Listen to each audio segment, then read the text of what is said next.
right, we're alive. Hello and welcome to Level Up for Growth.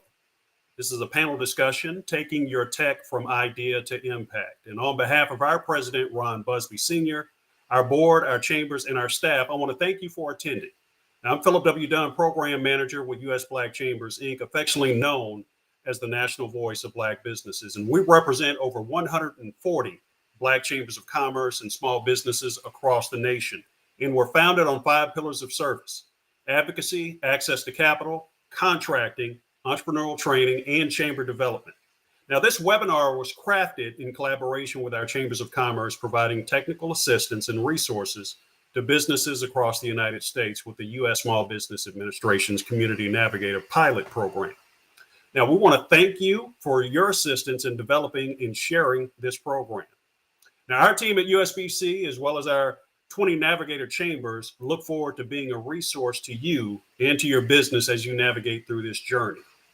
Today, we welcome a special forum with leaders of the Department of Homeland Security Science and Technology Directorate. They will provide ways to use DHS's S&T's innovation programs for entrepreneurial innovation and funding opportunities.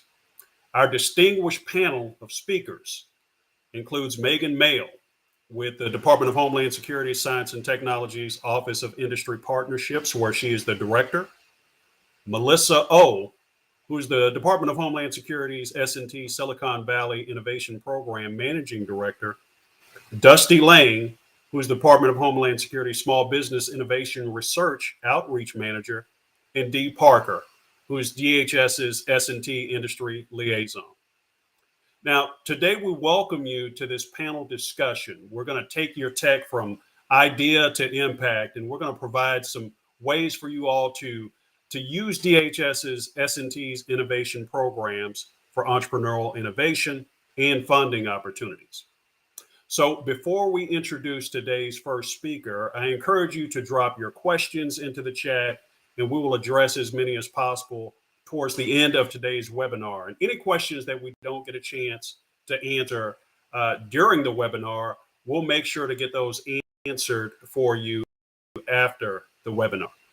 Now, as you can see, we have a full agenda for you today, and we're going to have DHS S&T overview that we're going to share with you. And then we're going to bring up our panelists who are going to share some information as well. And so I want to just go over a little bit our agenda for today, where we're going to talk about some of the collaboration and partnership opportunities. We're going to talk about the Homeland Security Startup Studio, the Silicon Valley Innovation Program, Small Business Innovation Research Program, the Long Range Broad Agency announcement, and then we're going to have that panel discussion I was telling you about, taking your tech from idea to impact.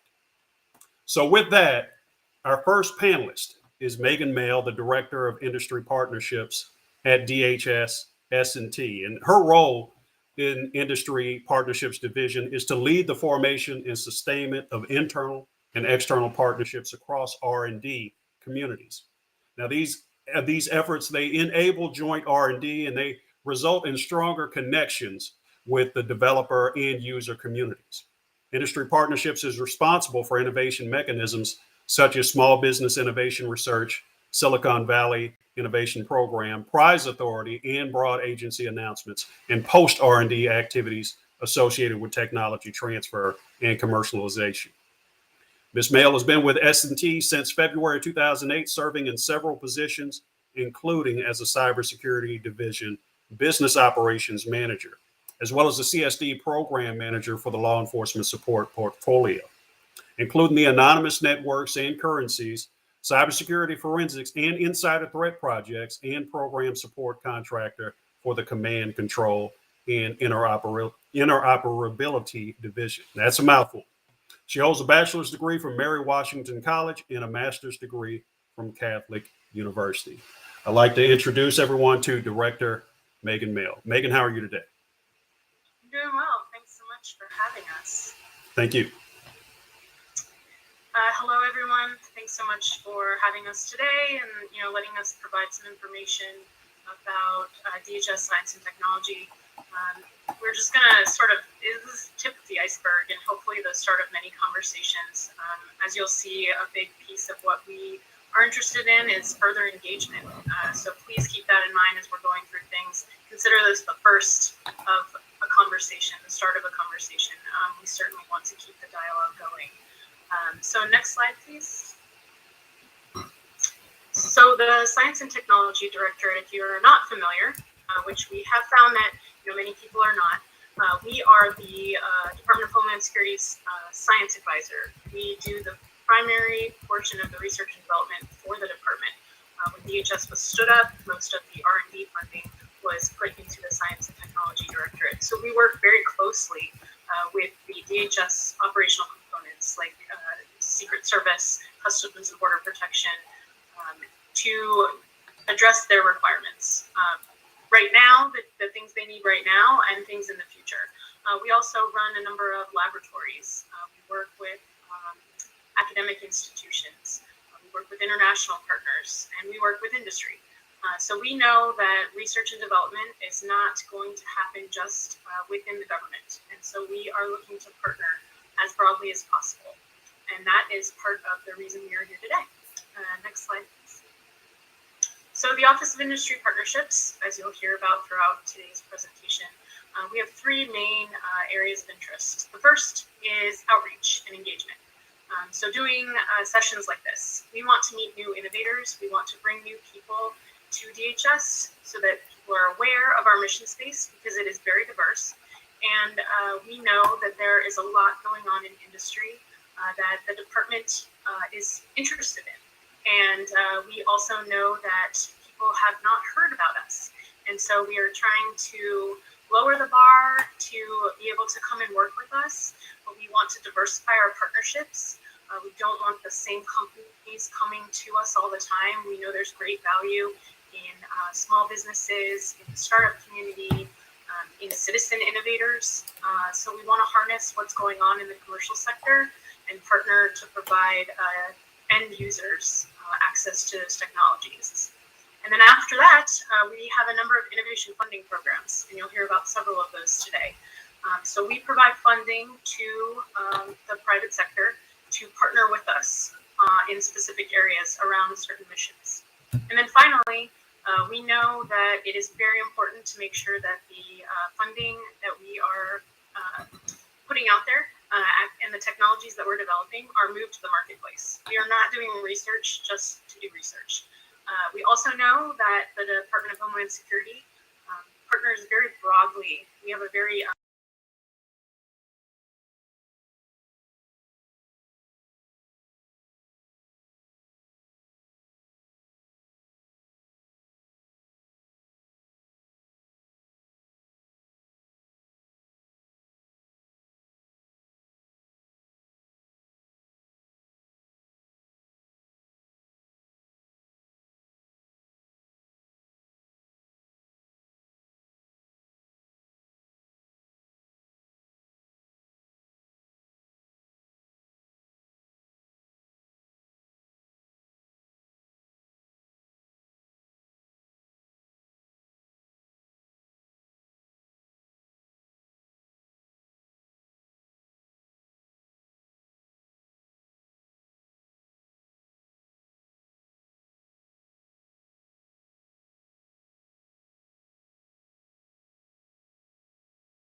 have the opportunity to ask those questions directly and non-publicly.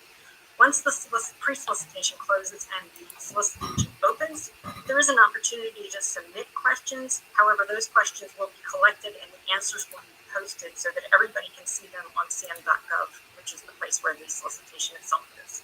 So if you think your question might divulge your approach and you don't want to give up any of your secret sauce solution, then now's the time to get to answer those questions. So there's a couple resources I want to recommend that folks, if you're interested in the SBIR program, you have to reach out to. So the first one is Deconstructing SBIR webinar series. This is a webinar series that's intended to help get through some of the challenging pieces of the program. We try to make everything as easy as possible, but when we're also trying to make sure we're doing something with a fair and open competition, there's things we have to make sure we're following as well. One during the pre-solicitation, and we do have one coming up next week on the 13th. So we recommend that you reach out to us if you haven't heard about it and are interested in joining us for that webinar. And then there's also our DHS S&T SBIR website. And then also we have a website or a page that shows all of our success stories. And there's been some pretty interesting ones through the SBIR program. You'll get to see how we've helped solve some problems across the DHS missions. Next slide. As promised, the long-range broad agency announcement, LRBAA. So the LRBAA is a BAA. For those that may or may not be familiar with the BAA, the idea is for BAAs is a lot like what the SBIR program is, which is we will go out and we will ask folks to tell us how they would provide solutions.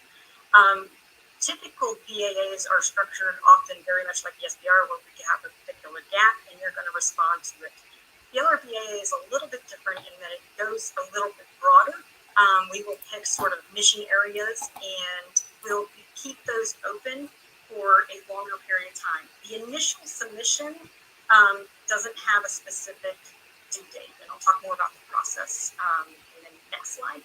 But just as a heads up, we have 17 open topics right now out there. And they're in the securing borders, preventing terrorism, managing incidences, securing aviation, securing cyberspace, and protecting terrorist attacks. Next slide.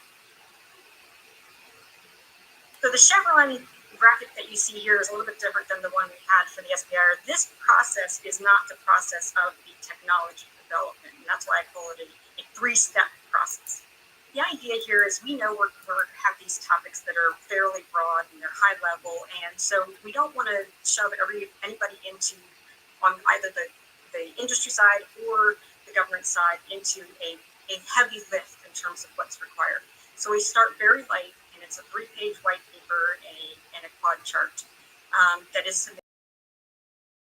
And if there's interest, technical experts and the operational experts that would review the documentation, then you'll get an invitation to proceed to the second step, which is a virtual pitch. The virtual pitch is a really neat opportunity for you as the author to be able to speak to your idea and through 12 slides and really be able to articulate what you want to do rather than just trying to get it on paper. There's also an opportunity for the government then to ask questions after the pitch, and this is an opportunity for them to get further clarification. They cannot provide guidance as to do this or do that instead, but there's really, they're going to ask questions that are the places where they have either questions or concerns or there's been challenges in the past. So there's still an opportunity for you to gain some insight from the questions that they ask. I always recommend you to pay a really good attention to those questions. From there, if there's interest from the government side, you'll be recommended to proceed to the written proposal. And the idea here is we're going through a couple steps, and we want to make sure before we have that investment, both on the government and on the industry side of creating a really substantial and full written proposal document that can cost hundreds of thousands of dollars, we have a better idea of whether we're really going to be able to pursue this. So once you have the written proposal idea stage, we are usually have a good idea that we are interested in proceeding, but it's not a guarantee. So there will be an evaluation of the written proposal similar to other processes and programs, and determination will be made as to whether this is something that will work. What I recommend is, at the first submission, we're going to ask you for a ROM on the period of performance and the dollar amounts, understanding that as you get refinement of what you want to do, either through the virtual pitch or other inputs, that may change, but really give a lot of thought to that in the first piece, because the government side is going to look at that, and they'll either look at that and say, okay, that's either too much, we can't afford it, and may say that's just not an area where we can put enough that amount of funding, or it may be like, oh, this is great, this is something that we can do. What you don't want to do is be at a place where if the written proposal, it's dramatically different, and that changes the scope of the view from the government side. So, and you'll see it has a goal of 120 days. I will say we don't always meet that 120 days of going through this process, but I do have somebody on my team that is very diligent about trying to help make sure that it's possible, and we do come close often. So it's looking to make sure this three-step process is a prolonged experience. It's adding value, not just time. All right, next slide. So here's some resources. I do want to say that the LRBAA, as seen on Megan's slide earlier, is one of the programs that's open to a large number of different areas. So academia, industry, international, small business, large business, FFRDCs. So it's really something that anybody can explore. We have a Insights Outreach episode from the episode on LRBAA, so you can watch that and find out more about the mechanics and logistics of the process and the program. And then I also have an LRBAA Today webinar series, and this is intended to, as you know, as I said, the topics are fairly broad. So it's an opportunity for somebody savvy in this area on the government side to be able to provide some more context and information on really what our challenges are in this space today. That's the title, LRBAA Today. So I think, the next slide is how to contact the SBIR or LRBAA office. So those are, I promise there's somebody that checks those regularly, daily, more than once daily. So we're always monitoring those emails. If you have questions, please submit them there, and we will get back to you.